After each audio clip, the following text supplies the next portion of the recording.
कधीकधी एखादं पुस्तक वाचताना प्रश्न पडतो, हे शब्द कागदावर लिहिले आहेत की समाजाच्या जखमांवर कोरले गेले आहेत?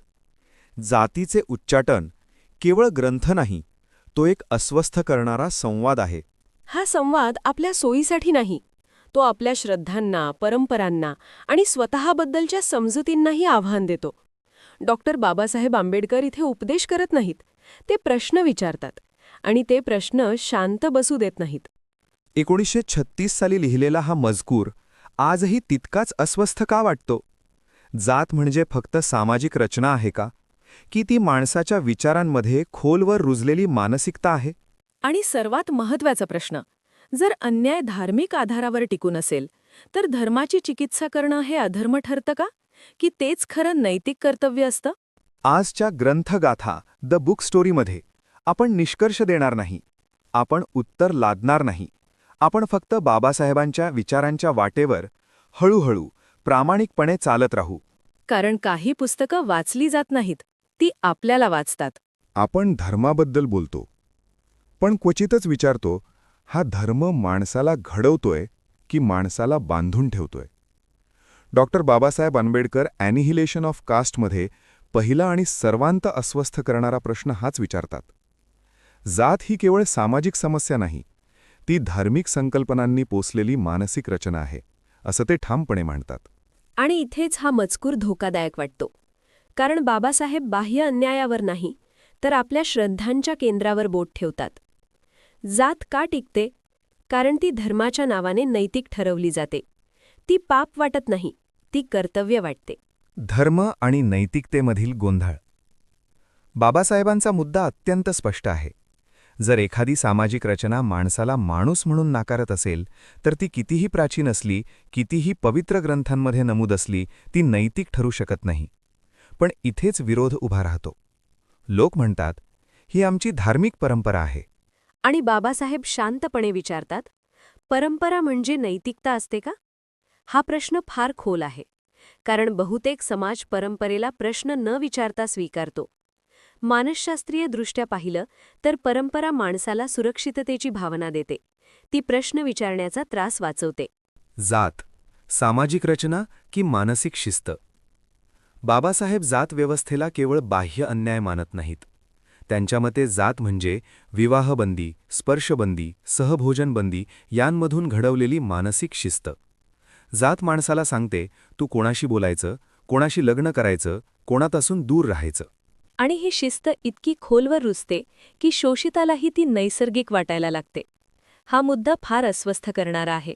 कारण इथे अत्याचार फक्त बाहेरून लादलेला नसतो, तो आतून स्वीकारलेला असतो. मानसशास्त्रात याला इंटरनलाइज्ड ऑपरेशन म्हणतात. पण बाबासाहेबांनी हे शब्द वापरले नाहीत, तरी आशय अचूक पकडला. धर्मग्रंथ आणि जबाबदारीचा प्रश्न. इथे बाबासाहेब थेट धर्मग्रंथांकडे पाहतात. ते म्हणतात, जर ग्रंथ अन्यायाला मान्यता देत असतील, तर त्या ग्रंथांची चिकित्सा अपरिहार्य आहे. हे विधान अनेकांना धक्का देणारं ठरतं, कारण समाजात धर्मग्रंथ म्हणजे अंतिम सत्य मानलं जातं.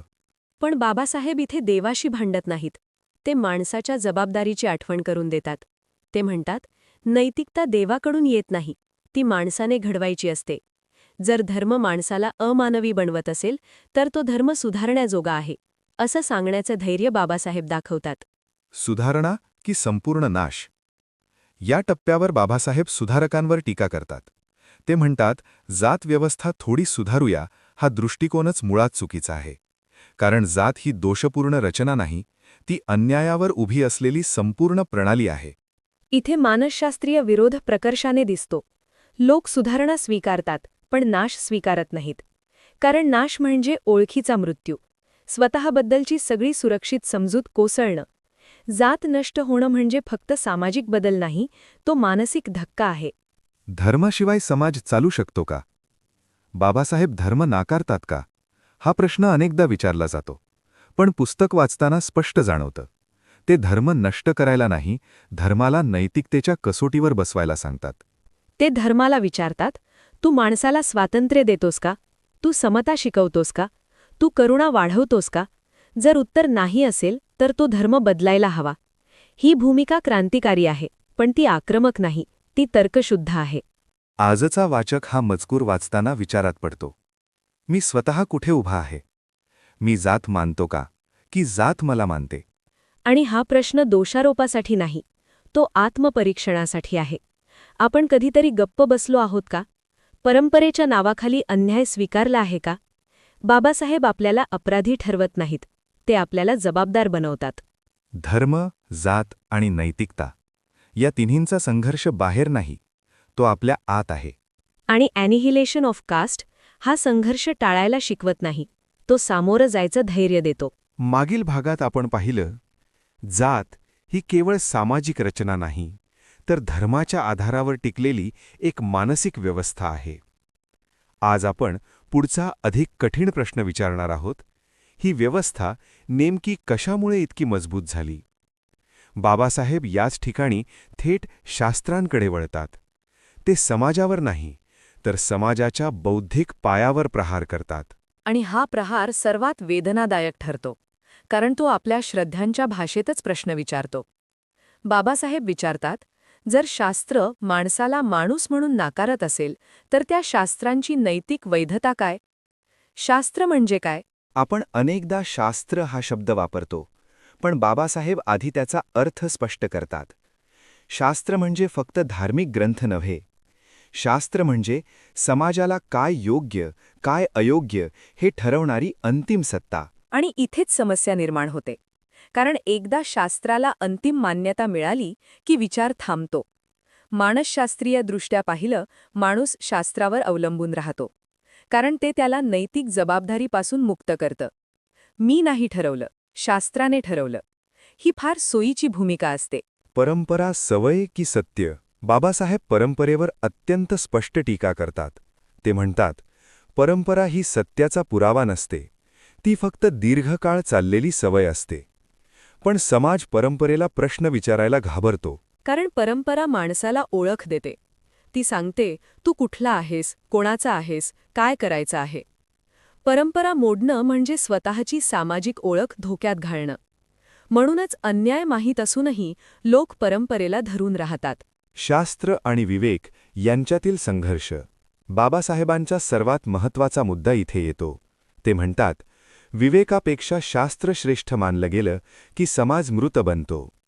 विवेक म्हणजे प्रश्न विचारण्याची क्षमता.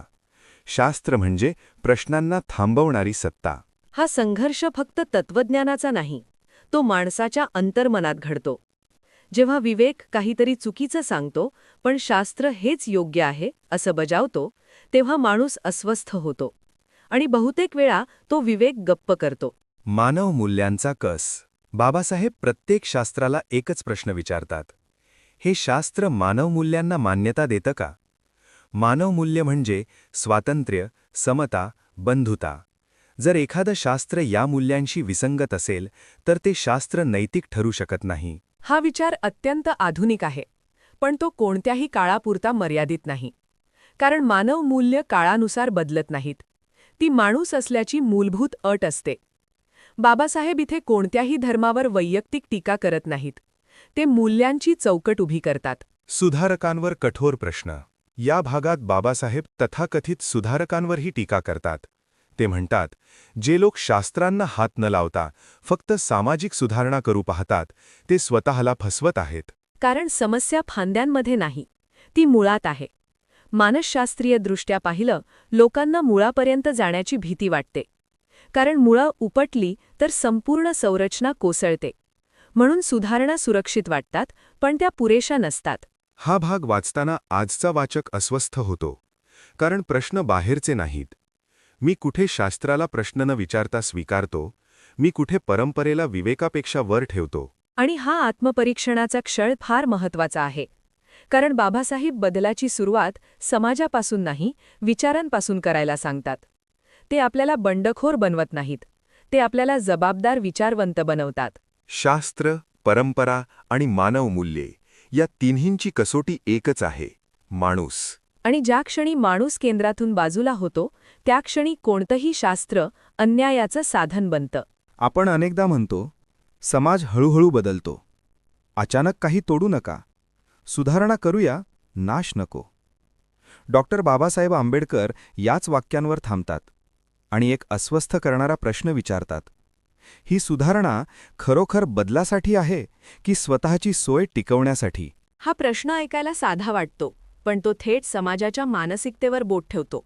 कारण बहुतेक वेळा सुधारणा ही अन्याय संपवण्यासाठी नसते, तर अन्याय स्वीकारण्याजोगा बनवण्यासाठी असते. सुधारणा या शब्दाचा मानसशास्त्र. बाबासाहेब सुधारणा या शब्दालाच उलगडतात. ते म्हणतात, सुधारणा म्हणजे मूळ रचना बदलणं नाही, तर तिचे तीक्ष्ण कडे बोथट करणं. जातव्यवस्थेत हे स्पष्ट दिसतं. स्पर्शबंधी थोडी सैल झाली, प्रवेश थोडा मिळाला, पण श्रेणीक्रम तसाच राहिला. मानसशास्त्रीयदृष्ट्या पाहिलं, सुधारणा समाजाला नैतिक दिलासा देते. आपण काहीतरी करत आहोत ही भावना अपराधबोध कमी करते. पण वास्तवात सत्ता, वर्चस्व आणि असमानता तशीच राहते. सुधारक आणि त्यांची मर्यादा. बाबासाहेब तथाकथित सुधारकांबद्दल कठोर आहेत. ते म्हणतात, जे सुधारक जात नष्ट न करता फक्त तिच्या परिणामांवर बोलतात, ते मूळ प्रश्न टाळतात. कारण जात ही चूक नाही, ती उद्देशपूर्वक उभारलेली व्यवस्था आहे. आणि इथे मानवी मनाचं एक वास्तव समोर येतं. सुधारक बहुतेक वेळा स्वतःच त्या व्यवस्थेचे लाभार्थी असतात. त्यांना अन्याय पूर्ण नष्ट करायचा नसतो, फक्त तो असह्य होऊ नये इतपत कमी करायचा असतो. हा द्वंद्व फार मानवी आहे, पण तो धोकादायकही आहे. सामाजिक बदल आणि भीती. बाबासाहेब म्हणतात, समाज सुधारणा स्वीकारतो, पण क्रांती नाकारतो. कारण क्रांती म्हणजे ओळखींचा नाश. जात नष्ट होणं म्हणजे फक्त सामाजिक संरचना बदलणं नाही, तर मी कोण आहे या प्रश्नाचं उत्तर बदलणं. मानसशास्त्रात याला आयडेंटिटी थ्रेट म्हणतात. माणूस आपल्या ओळखीला स्वतःच्या अस्तित्वाशी जोडतो. म्हणूनच जात व्यवस्था अन्यायकारक असूनही ती सुरक्षित वाटते. अज्ञात समतेपेक्षा ओळखीची असमानता सोयीची वाटते. नैतिकता विरुद्ध सोय. बाबासाहेब इथे नैतिकतेचा प्रश्न उभा करतात. ते म्हणतात, सुधारणा नैतिक वाटते, पण ती सोयीची असते. न्याय मात्र अस्वस्थ करणारा असतो. तो त्याग मागतो, तो सत्तेचा त्याग मागतो. म्हणूनच समाज न्यायापेक्षा सुधारणा निवडतो. कारण सुधारणा म्हणते थोडं बदला, पण सगळं नाही. न्याय मात्र म्हणतो चुकीचं आहे म्हणून संपवा. हा फरक फार सूक्ष्म आहे, पण निर्णायक आहे. वाचकाचा अंतर्गत संघर्ष. हा भाग वाचताना वाचक थांबतो. तो इतरांकडे बोट दाखवत नाही, तो स्वतःकडे पाहतो. मी बदलाची भाषा बोलतो, पण किती बदल सहन करू शकतो? मी समतेबद्दल बोलते, पण ती माझ्या फायद्याला धक्का देत असेल तर मी ती स्वीकारेन का? बाबासाहेब आपल्याला दोष देत नाहीत, ते आपल्याला आरसा दाखवतात. नाश का अपरिहार्य आहे? म्हणूनच बाबासाहेब ॲनिहिलेशन हा शब्द वापरतात. सुधारणा नव्हे, नाश. कारण काही गोष्टी सुधारण्याजोग्या नसतात, त्या समाप्त कराव्या लागतात. हा विचार क्रूर वाटू शकतो, पण तो वास्तववादी आहे. अन्यायावर उभ्या असलेल्या रचनेला सौम्य केल्याने ती न्याय्य होत नाही, ती फक्त अधिक स्वीकारार्ह होते. सुधारणा समाजाला शांत ठेवते, पण बदल घडवत नाही. आणि ॲनिहिलेशन ऑफ कास्ट आपल्याला शांत ठेवत नाही, ती आपल्याला प्रामाणिक बनवते. आतापर्यंत आपण जात, शास्त्र, परंपरा, सुधारणा या सगळ्यांबद्दल बोललो. पण बाबासाहेबांचा खरा प्रश्न इथे येतो, या सगळ्यांच्या केंद्रस्थानी माणूस आहे का? की माणूस हा फक्त व्यवस्थेचं एक साधन आहे? हा प्रश्न ऐकायला साधा वाटतो, पण तो फार वेदनादायक आहे. कारण अनेक समाजांमध्ये माणूस जन्माला येतो व्यक्ती म्हणून, पण जगायला लागतो ओळख म्हणून. व्यक्ती विरुद्ध समाज. बाबासाहेब समाजाच्या संकल्पनेवर थेट प्रहार करत नाहीत. ते समाजाला नाकारत नाहीत, पण ते समाजाला एक प्रश्न विचारतात. हा समाज व्यक्तीच्या विकासासाठी आहे का, की व्यक्तीला नियंत्रणात ठेवण्यासाठी? जातव्यवस्थेत उत्तर स्पष्ट दिसतं. इथे समाज व्यक्तीला घडवत नाही, तो तिला ठरवून टाकतो. जात जन्माआधीच ठरवते तुझं स्थान काय, तुझी मर्यादा काय आणि तुझी स्वप्न किती मोठी असू शकतात. मानसशास्त्रीयदृष्ट्या पाहिलं तर ही स्थिती व्यक्तीचा आत्मविश्वासच नाही, तर आत्मभानही हिरावून घेते. स्वातंत्र्याची चुकीची समज. बाबासाहेब इथे स्वातंत्र्याची संकल्पना उलगडतात. ते सांगतात, स्वातंत्र्य म्हणजे फक्त राजकीय अधिकार मिळणं नाही. स्वातंत्र्य म्हणजे विचार करण्याचं स्वातंत्र्य, निवड करण्याचं स्वातंत्र्य आणि स्वतःला घडवण्याचं स्वातंत्र्य. पण जात व्यवस्थेत हे तिन्ही स्वातंत्र्य मर्यादित असतात. तुम्ही जन्मानेच ठरवलेले असता. तुम्ही कोण बनू शकता हे तुम्ही ठरवत नाही, ते समाज ठरवतो. आणि मग स्वातंत्र्य फक्त एक शब्द उरतो. समाजाची भीती, मुक्त व्यक्ती. बाबासाहेब म्हणतात, समाजाला मुक्त व्यक्तीची भीती वाटते, कारण मुक्त व्यक्ती प्रश्न विचारते. ती परंपरा स्वीकारण्याआधी का विचारते. आणि हा का सगळ्या व्यवस्थांसाठी धोकादायक असतो. मानसशास्त्रीयदृष्ट्या कोणतीही बंद व्यवस्था स्वतःला वाचवण्यासाठी प्रश्न विचारणाऱ्यांना गप्प करते. जात ही अशीच बंद व्यवस्था आहे.